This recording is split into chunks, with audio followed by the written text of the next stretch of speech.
as Anthony mentioned, we just got back from St. Louis, and so I'm going to set the stage a little bit with what we did with Cinderleaf, what Cinderleaf is, to remind us, and then I'm actually going to have, so you don't hear me droning on, I actually have already selected a couple of different pairs of students to walk you through what each of our teams did. That way they can explain to you what we actually did throughout the week, and then we're going to process the fact of how God worked in and through them with that. With that, let me also set the stage.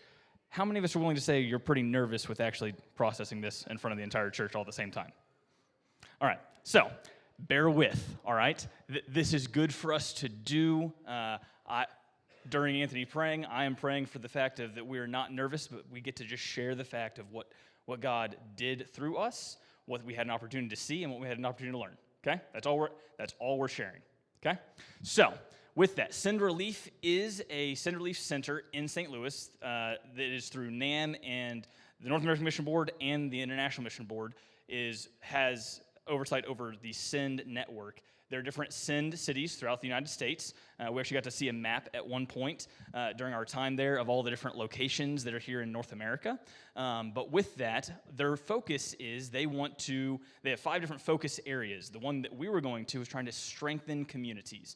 So their focus in St. Louis is the fact of wanting to help those in that area. Where we were at is actually in Ferguson, St. Louis.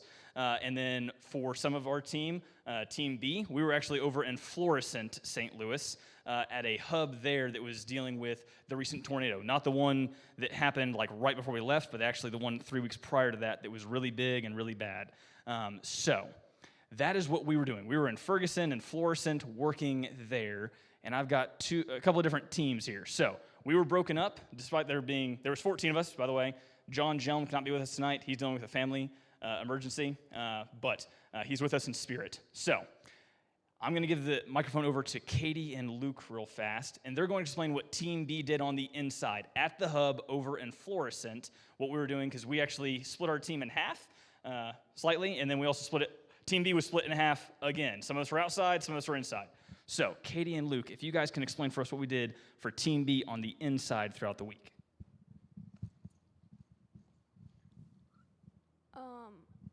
Half the team went out and canvassed, and then me, Katie, Jessica, and Philip were in and filling the orders and putting them in boxes, and then we went out and delivered it. So, on top of that, me and my mom spent a while organizing and inventorying boxes. We actually had several donations come in.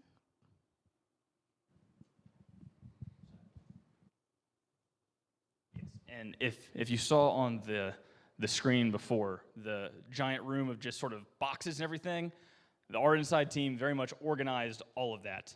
We sort of got there and were given the idea of make this better. And so Miss Jessica and Katie and Luke and Philip primarily did a lot of that throughout the week.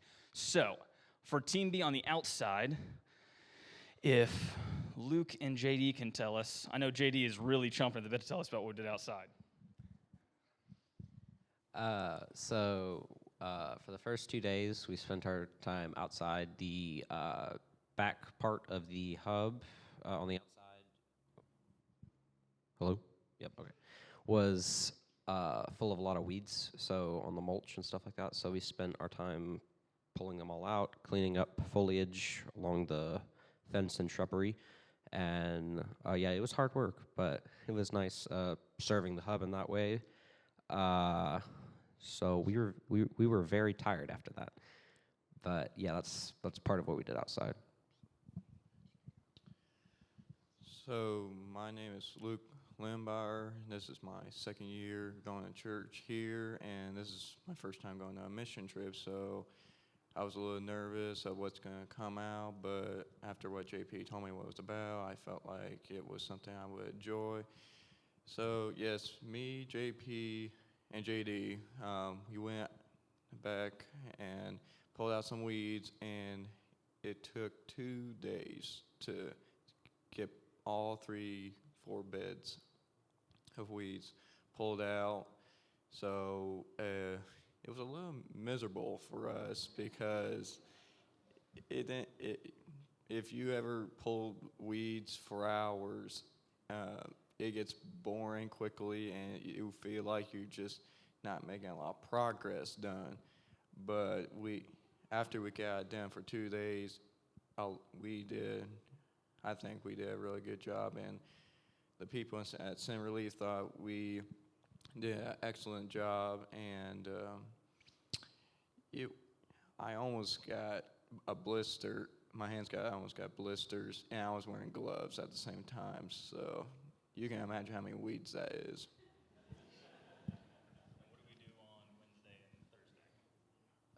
Yeah, so on Wednesday and Thursday, as Team A said, we went out and did what is called canvassing. So we went and knocked on doors and asked the local community that was hit by the tornado, like what they needed. So like food, water, toiletries, cleaning supplies, things like that. And if they said yes, they would tell us what things they would need. And then after we did all the canvassing in that area, we would go back, get those orders, and then deliver them to the houses. So that was another way we served, and it was nice seeing how grateful they were when we did deliver the supplies. So, yeah. It was a new experience just knocking on somebody's door because it was me, Caleb, and JP that we were walking on the side of the road and knock on people's doors and give them enough room, because when one of the houses we knocked on, Caleb was going to do his first introducing himself and asking them what they needed, and he knocked on the door. The owner knocked on the door the same way he did, to see what his reaction was. And this home had 2 doors on it, so he only showed his face to Caleb, and it took 5 minutes of just talking to him what we were, what your needs and whatever, just to get him out of the house. So it's kind of sad to see people that will react to you like that.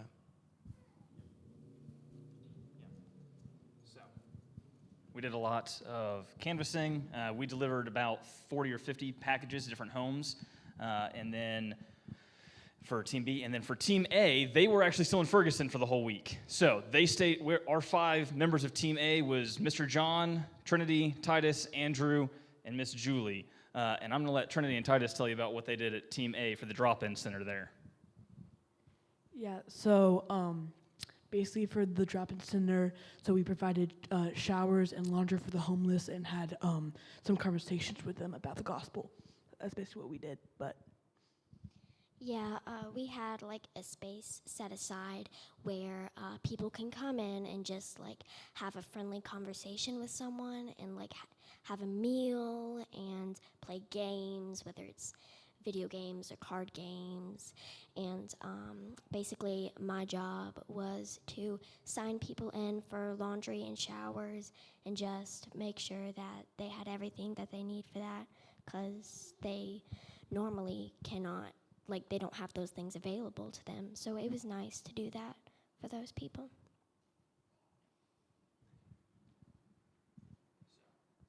And then the last part is we didn't just spend all the rest of our time hanging out and having fun. However, we had several hours of training throughout the week. And so I'm going to let Miles and Andrew tell you about what was the focus of our training. Why were they teaching us these different things, and what was the purpose behind it? So one of the different trainings that we did was trauma training, and it was to teach us how to respond and hopefully untraumatize someone that was in something that put them into trauma, whether like we were there to serve a tornado or just any abuse or neglect. So on Team A, we got to apply these techniques that we had learned. And the Ferguson area is both fairly impoverished and has been hit by several devastating storms within the past few months. So you have some people who are pretty desperate, and understanding that things that might seem small to you or I can be pretty major to them. On the first night there, we had a woman taking a nap, and somebody stole her food. And even though we replaced the food, she was still hurt because it wasn't about the food itself, but it was rather about the fact that that item, that food, was an object of value to her, for she already had so little, and why would somebody want to steal something from her when she already had so little? And then something we also learned is, how do we transform these situations, these things that some might call incidents, into gospel and administering conversations with the guests at the center. So we had a few situations where quarrels of sorts would start, and then how do we diffuse the situation, and then from that, how do we help them work it out, forgive each other, and then how do we show them the love of Christ and a Christ worldview through that in the situation. Yeah. So, with those 4 things, that's what we were doing all week. That's the sort of the what of what we did and how we did certain things. However, that's not the whole focus of why we're wanting to present this report. We just don't want to tell you about, here's what we did. We want to explain why. And so I got whoever, we're going to pass the mic around to whoever wants to answer. But the first several things is the fact of what, if someone wants to share, what was your expectation prior to going, since we said that all of the teenagers, this is their first mission trip. What was your expectation prior to going on the mission trip? How was it different from what we actually did? And then what did you learn in the process of that? Who wants to go first? Miles. What I expected going into it was that we would actually, I thought that we would find more homeless people than we did find from the disaster, and more collapsed houses. But not finding those, I started thinking, oh, maybe it's not as bad as we thought it was going to be. But then as I met people while I was out canvassing, I met people that they were the same way that I thought they were going to be, if not worse. So they needed more things than I thought. Someone with this house that was still standing, even though the roof is torn off, someone still needed a large tarp. And I was thinking, oh, their house is still standing, they'll probably be fine. But it wasn't that way.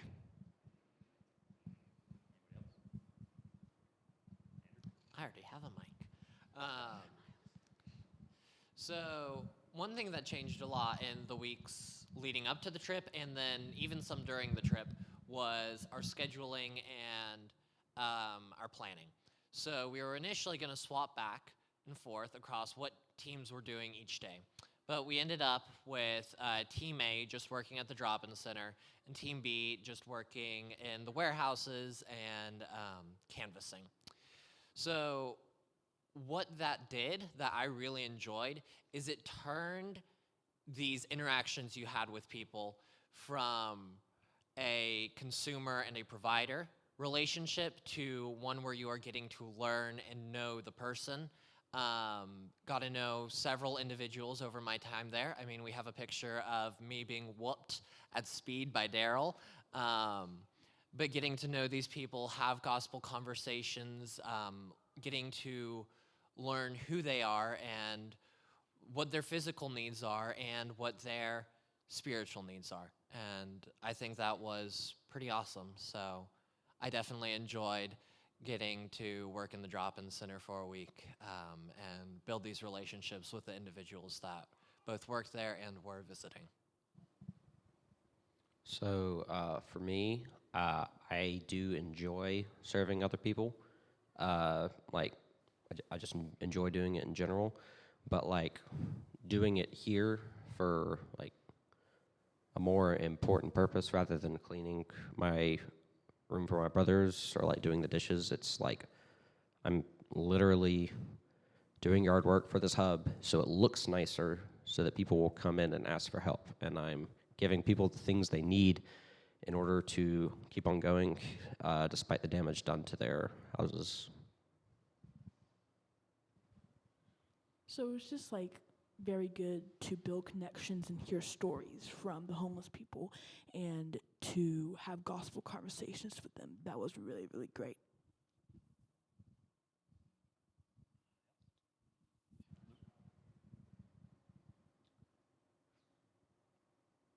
So, one of the things that made it hard for me to actually get my mindset to do what God was calling me to do was trying to learn their culture over there.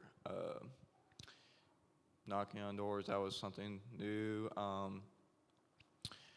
When we went to Sunday, we went to a church, and I learned right away they were very emotional people, so I had to start asking questions to JP of, is this right?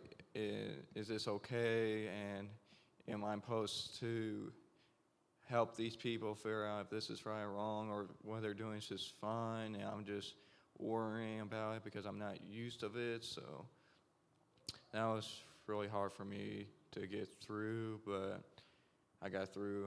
And another thing I was worried about is, was I doing a good enough job? One of the things I feel like that I do a really good job is fearing to people, because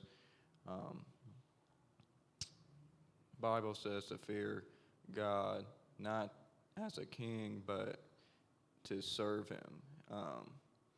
I wanted to serve people as much as I would at home.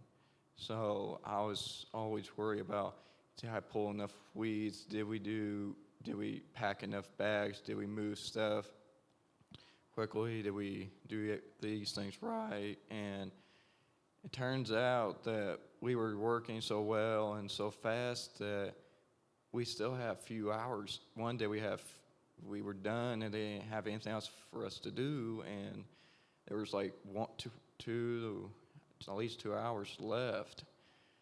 So, and they made sure that we knew they were very pleased that we came and helped out, and we had that mindset of exceeding whatever we're doing, whether it's just weeding or packaging bags, because I thought we were going to do a little something next level, because I thought I was going to get myself a mall and start tearing down homes, having fun. But that never happened, and I'm glad it didn't, because I enjoy the simplest things. All right, so for the next question, how did you see God working either in you this week or someone else in the team? What did you see him doing that we learned this week?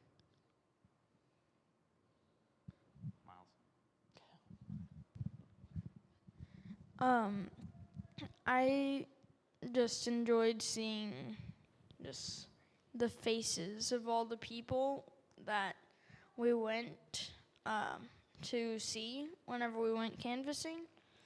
So like they may have come out of the door looking gloomy and like on guard, but once we told them what we were doing and asked them if they needed anything and told them what we had,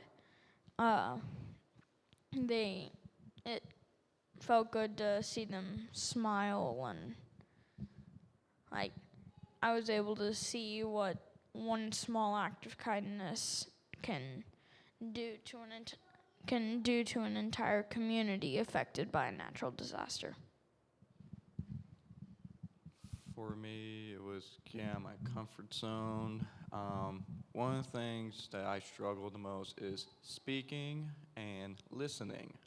So, Team B that I was on, we didn't do a lot of talking to people.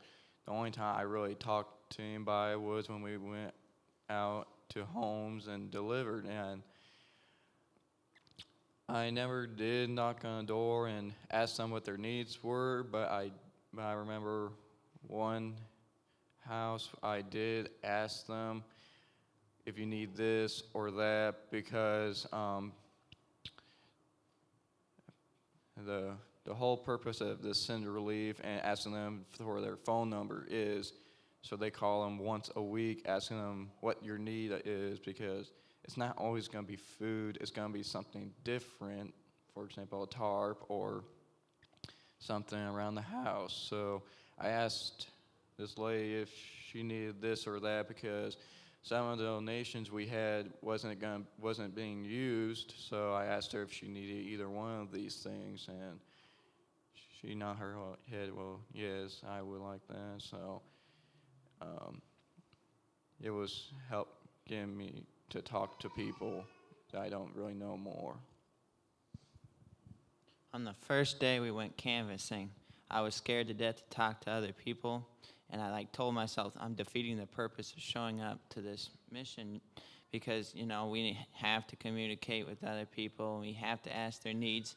So, and then the next day that worry was gone. I didn't feel any worry. I just marched up to the first house, and it went smooth, and I did that multiple times, and I enjoyed it. And so I'm glad that God helped me get over that fear, and I completed this mission, and it worked out real good.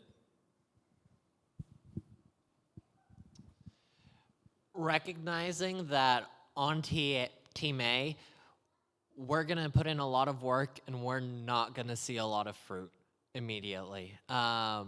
We're pouring into a whole lot of people and planting seeds, and that those seeds aren't going to flourish for years to come. And then also during our time there, encouraging the people who are going to see the fruits of those labor, who are going to be there who have been there for years and who are going to be there for years to come, that ministry is taxing, and oftentimes you need somebody or somebodies to come up beside you and lift you up in your ministry, and pouring into those individuals there and getting to know the volunteers there as well. I know that everyone on Team A ended up with a nickname by the end of the week. We had Mr. T, Little T, I was Drew, and then we had one of the workers there was Chef T. So we had a good time getting to know the workers there and pouring into them as they poured back into us. So, yeah. So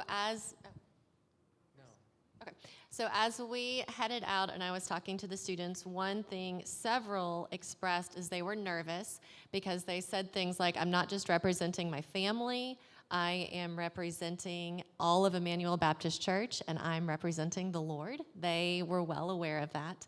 And I saw God working because, church, you should be proud of this group of students. They worked hard. Yes. They worked hard. They were so respectful and attentive to the people doing the training. They did it all without grumbling or complaining. And whenever that happens, that is the work of the Lord in our lives. They were respectful to our facilities. We got to, part of the training was learning to share the gospel. And church, they know the 3 circles. Philip got up and led, I don't know what we call the 5 circles. I'm sure that has a name. He led the group in sharing that. They played a game called This'll Preach, and they had so many ways to connect everyday objects to the gospel. And so you should be proud. That's what I would want you to know. The Lord was at work.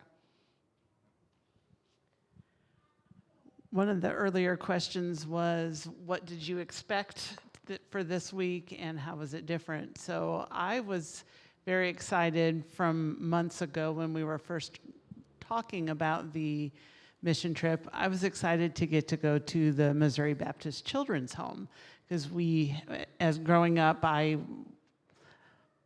was in the clown troupe. I'll just say it. When I was in the youth, I was in the clown troupe, and we would take our clown troupe and we would go to the Strawberry Festival at the Missouri Baptist Children's Home, and we would do other different ministries there. So I was excited to get to go back, and that's always kind of been part of my heart to donate goods to the children's home. But we did not get to go to the children's home, and somebody may have shared or will share, our plans changed at least 3 times, I think, in the 3 months that we were planning this trip of what we were, well, I say our plans, it was actually the team at Send Relief that had everything scheduled out for us and ready to go. We didn't know that there were going to be 2 tornadoes in the city, and that our team would be needed somewhere else. Our team was the first team to go to the Send Relief Center for the summer teams, and we were the first ones to sleep in the beds in the dorms. We were the first ones to use the showers and all of that, but also it was pretty evident that the team, the Send Relief team, didn't exactly know what they were going to do with us because they didn't exactly know what they were doing. They were planning for us to go to the Baptist home or the Baptist Children's Home and other things. And here was this tornado, and they knew they needed to be a support for the city and for the community. So the first few days, especially for the Team B that was pulling weeds for 2 days, I know it felt to them like this is what we came down here for, is to pull weeds. We thought we were going to be working and doing things, and it was hard for a while to kind of to tell them, you guys are doing things. This is, you can't see it, but you are working and showing love and helping the community. So that was something that was different for me, to be able to kind of build these guys up and say, keep at it. Even though you don't see what you're doing, you are doing something. And then as the structure of what the service was going to be kind of came together, then they were like, okay, yeah, this is why we're here. I wanted to go to the children's home, but I'm kind of glad that I got to do what I got to do, because I got to meet some new people at Send Relief. I was not really familiar with what Send Relief was. I knew about disaster relief, but Send Relief was a new entity to me, and I was very impressed by the Send Relief organization. There are 3 people that all of these things that we're talking about, there are 3 paid staff members that are over all of this.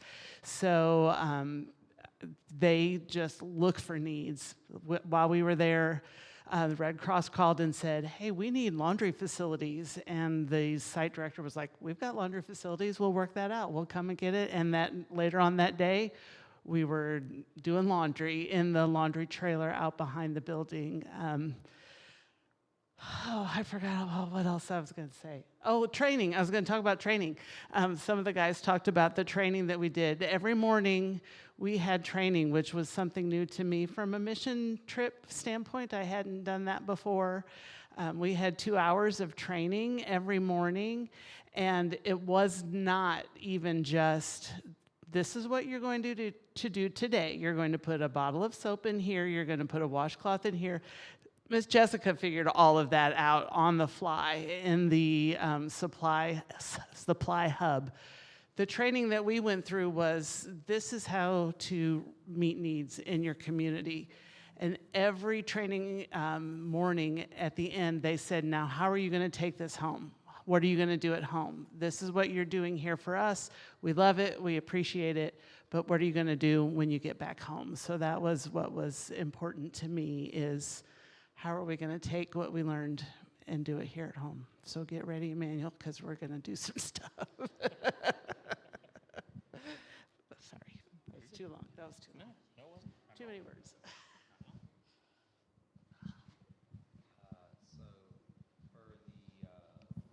For the for the weeds in particular, I feel like God was giving the whole of Team B persistence in the task. So like when the first day when we did the weeds, I in particular, because I'm a completionist, felt very discouraged when there was still quite a bit to do. And my allergies were also going insane because when I'm in a bunch of weeds, the pollen kind of gets everywhere. So, and on day 2, Pastor JP was trying to convince me to stay inside and do work in there, but I was kind of like, I wanted to finish it up. So, and day 2, surely enough, we did, with God's help, definitely. So, yeah. With the weeds, his favorite saying to destroy them was wage chemical warfare on the weeds. Anybody else? So go in line with sort of encouraging our group. I told them the first night when we talked, I had 2 goals for this week. My first goal was that our group would draw closer together as a group, that we would come together as a group, because some of us don't know each other very well. And so the goal was throughout the week for us to have that time as we work together, as we fellowship in the evenings. We played a whole lot of cards in the evenings that we had. But the second goal was for them to get the bug for missions, to see what missions is. The fact of, as you saw, for them, this is all their first missions trip. And I wanted them to have that bug of the fact of, oh, this is something that is important. This is something we can do to serve. This is a way that we can actually put into action our faith and share the gospel. Whether it's the fact of, at first we have to give people actual need, like meet their actual needs, which is the slogan for Senator Leaf, which is meeting needs and changing lives. Andrew has a funny story. I'll let him share that later on about swapping those two. It still works. It's great. But within that, of getting to meet those needs in order to actually open the door to share the gospel. And within that, between Thursday night, our final evening of getting to have dinner, and Friday morning before we left, I'm pretty sure every single one of our students at some point asked me, so when are we coming back? When are we going to come back and do this again? When are we going to come back and see Chef T? That Trinity was like, so we come back this fall? Are we coming back this fall? Right? And so they have a desire to do that. They have a desire for missions. And I dare say they're going to help with different things that we have here as we got to see those trainings of how do we bring that home. Right? For some of our students, we had one student who actually led a devotional. Titus led our devotional on Wednesday night, got out of his comfort zone for that. So getting to see him do that, and that wasn't super comfortable, was it? No, but he did a great job.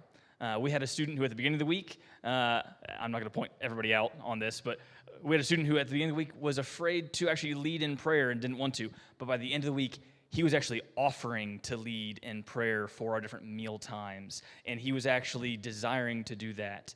And so they actually grew a lot this week. It has been great to get to spend time with them, get to know them better, find different things out about some of them, like Miles knows everything there is to know about NASCAR. And we played a lot of riddles on the bus.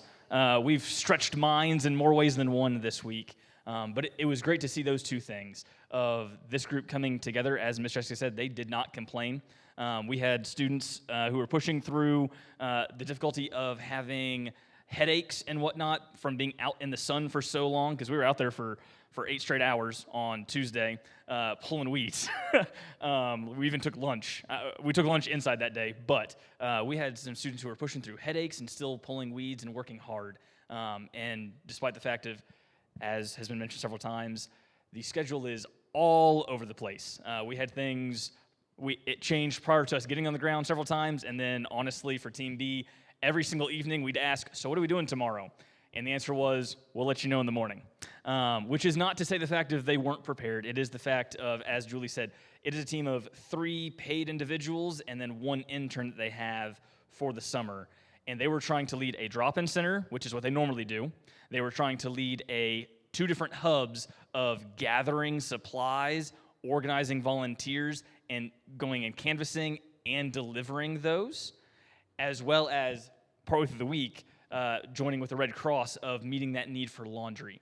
So for 4 individuals to try to line up all of those different things, it's stretching them pretty thin. They had a whole lot of plates spinning. They had a whole lot of other things going on. And so this team, honestly, for the fact that we have a very inquisitive, very detail-oriented team, and there was lots and lots of questions, and I didn't always have the answers to give them, they rolled with the punches very well. Their attitudes were really great. If I didn't have an answer, they were like, okay, all right, we'll do this until you tell us to do something different. And so they did a phenomenal job all through the week. So, anybody else want to share anything that they learned, what God taught them this week? All right, so next question. I think we got time for 2 more. My next question is, how did you see God strengthening your personal walk? As we did these things throughout the week, how did God change your personal walk in different ways through what we did this week?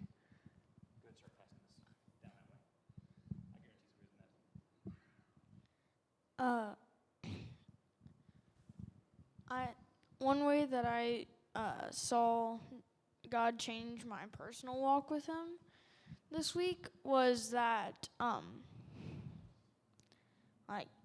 I got to realize that most people don't have the privilege of hearing as much about Him in a settled church that knows what they're doing, like us.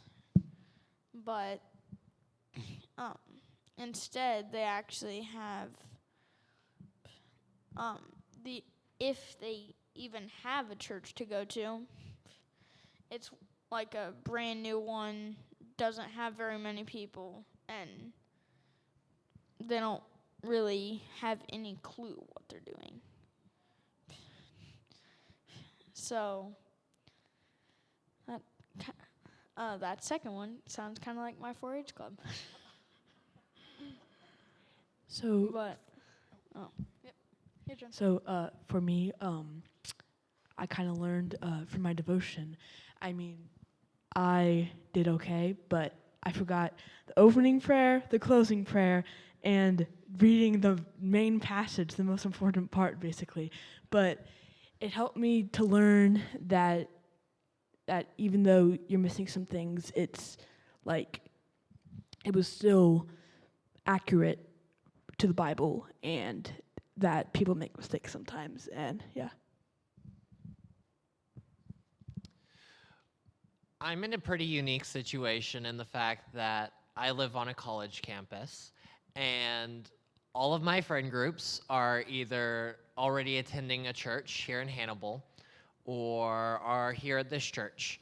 And I've always found that to mean that it's difficult for me to participate in ministry, as I don't know anyone who's not already attending a youth group on Wednesday nights regularly. But recognizing that a ministry that I'm already involved in consistently is the ministry of the college, whether that's through meeting physical things such as, well, in this case, pulling weeds or doing work around the campus, also pouring into the students. And even though when those opportunities do arise, I should invite those individuals to our church, recognizing that I'm already in a ministry and I am pouring into a university. So, yeah.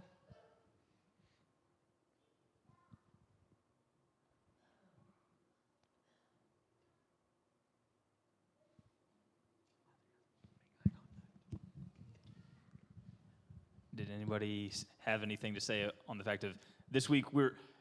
All throughout the week, we had a devotional that we had to do in the mornings, and then we also gathered up as a group in the mornings to discuss it even further. Did that help anybody this week? If that helps jar things about personal growth this week.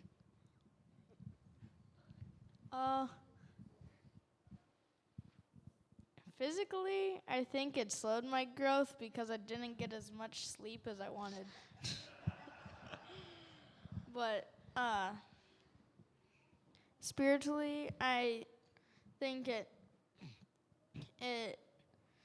helped teach me that I should get into a routine of reading my Bible every morning or every night and trying to get something like that done.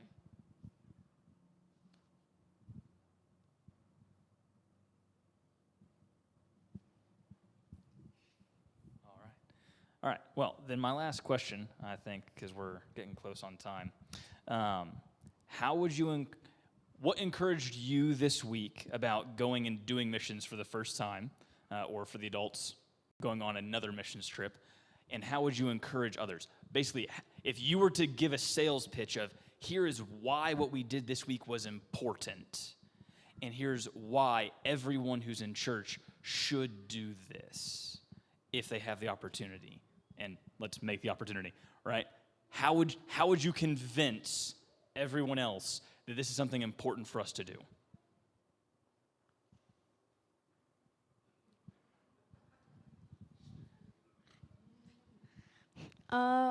I would say that they should do it because, like, it's important to learn that you don't always, like, with us, I used to think that to go on a missionary, you had to leave the country.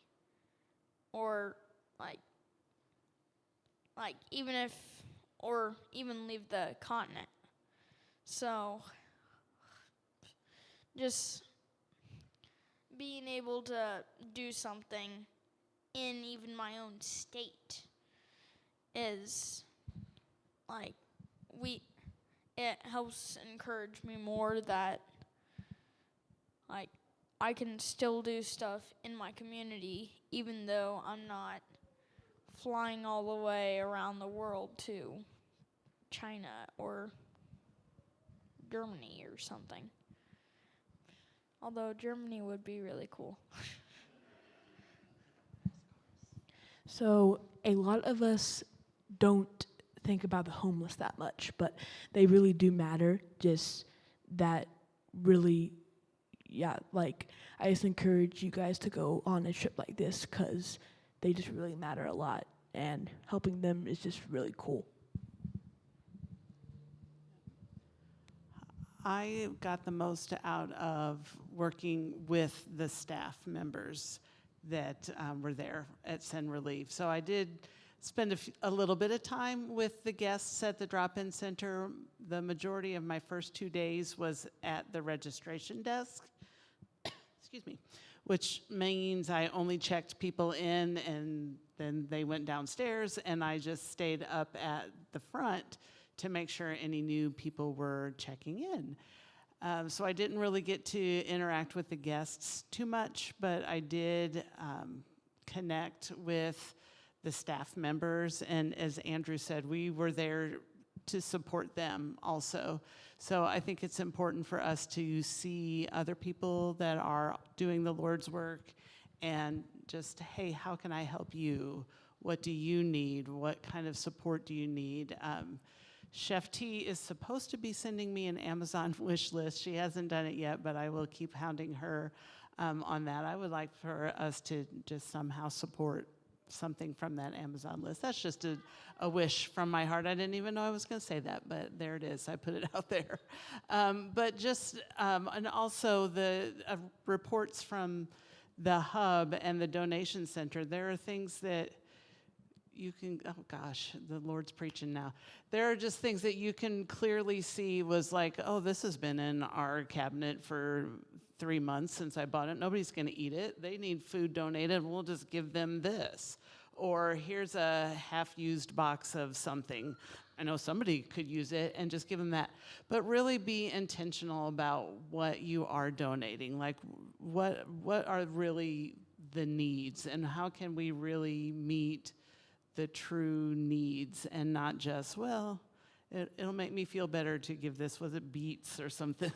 There was a jar of sliced beets. My mom would probably appreciate the beets, but there are some people that are just like, oh, well, if they're homeless, they'll eat anything. But no, that's not really true. They're people just like us, and people that had the front of their house blown off by a tornado. That could happen to any one of us here in Hannibal, or the river could rise and just people that we know can lose things, and they don't want your cast-offs. They want fresh, new, clean things, just like the rest of us. But anyway, that was something that really touched my mind, my heart, and I forgot where I was going with that. That was a free sermon. Oh, how to encourage them. Yes, how do you go on a mission trip? That's right, thank you. Again, for me, it was just a real blessing to be a support for the workers that were there. And I did talk with guests and share some things with them, but it's not always about, do you know the love of the Lord? Do you have Jesus in your heart? That's not, you don't have to go right to that conversation immediately. Just, hey, tell me, how's the weather out there? Is it raining yet? Oh, you brought some laundry in. Great. We'd love to wash that up for you. How else can we help you? Just talking and get to know them just is a blessing. But let's support them. Let's really do. Go ahead, Andrew. NAM's motto is meeting needs, changing lives, and as has been pointed out, I swapped that around and accidentally turned it into meeting lives, changing needs. And I think that both are true in the fact that our goal as believers and through sin relief is to meet these people's physical needs. And even though that doesn't necessarily mean that's going to lead to a gospel conversation, a lot of the time it does. And through meeting their physical needs, we are capable to talk to them about their spiritual needs and change their lives by introducing them to the Lord. And even if that's just a seed, in time, that seed will grow. And pouring into the individuals and also treating them as individuals. And sometimes that meeting of needs isn't physical. Sometimes that's just sitting down and listening to them. I know that on Thursday, I sat down with a woman named Miss Tay for about 2.5 hours and just listened to her talk and learned her story and who she was and how she had gotten where she was. And through that, I was able to lead to a gospel conversation and introduce her to the church and invite her to that church the next week. But that was only possible because we were meeting their physical needs, and that was what was drawing them in, so that way we could turn around and talk to them about what's ultimately more important, their spiritual needs, and leading them to the gospel. Anybody else? How else would you encourage people to go on mission?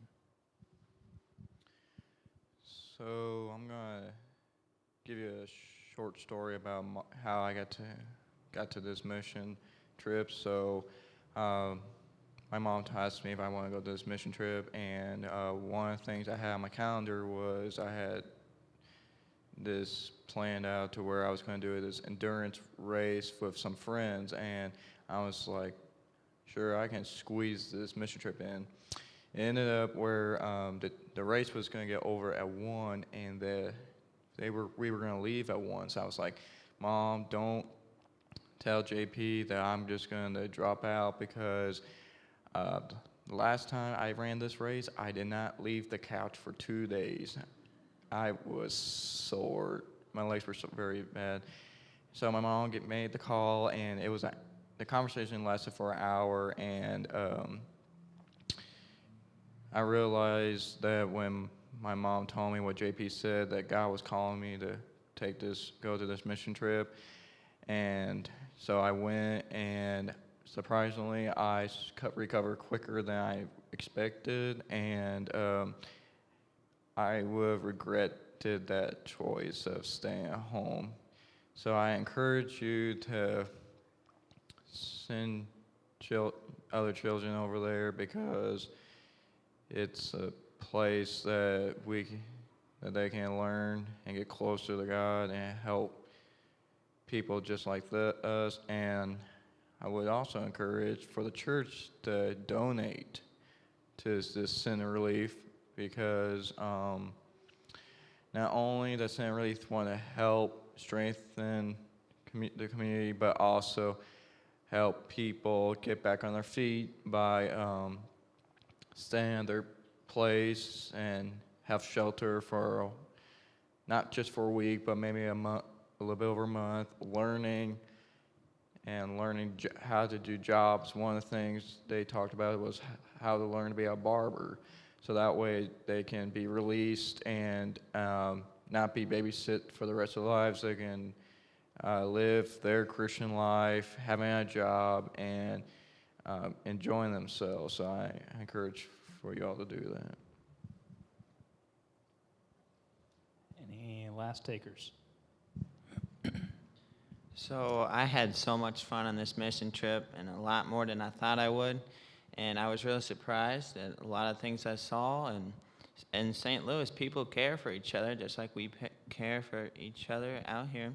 And if you don't know anybody, you will know somebody by the end of the mission trip. They love to talk to you, and it was just really fun, and I got to know a lot of people. All right. So, in true John Jelm fashion, he delegated some stuff to me via text message to share. So part of what they were talking about is the Cinder Relief Center. They're centered in what used to be First Baptist Ferguson there in St. Louis. They own part of the building. I believe they actually said they own all the building now. Somebody else can correct me on that. They own all 5 wings of the building, and First Baptist Ferguson still meets in 2 of the wings. But they're currently fixing up one of the wings in order to be able to do more for the community. So they actually let us on a tour through the building. They've got a whole bunch of stuff down in the basement they're still trying to fix up to make a better community center. As Luke mentioned, they're trying to prepare a room to be able to teach people how to do barber school. They are wanting to set up a room to teach people basic electrical work and working with drywall and basically being able to teach trade craft while they're still there in the drop-in center. And so with that, they still have a lot of work to do on getting that up and running. And so John had the suggestion of, well, there's probably a lot more that we can do as a church. Now that we know that Cinder Relief is there and that we've been there, there's more to us sending teams in the future. They have 16 weeks throughout the year that it's open and plan to have groups be there. And we took 14 this year. Their typical group is 30 people. And if we open it up to families and the whole church, that helps draw us all closer together as we work on mission, serving the Lord in that way. But it also allows us to teach more stuff to teenagers as we're there. We get to pour into them. So think about that as we head towards next year of there's going to be more stuff coming. And as we try to partner with Cinder Relief on this, think about what weeks do you have open? And if you don't have any weeks open up some next year. We're probably going to be going around June again next year on this. I'm not sure if we can squeeze it back in the fall yet, Trinity. We'll talk, right? We'll see. However, be open to the fact of what does next year look like? Do you have a week free that you can go and we can serve together in this way, right? So I'm going to pray for us unless anyone has any final thoughts to share. Andrew, of course. Of course.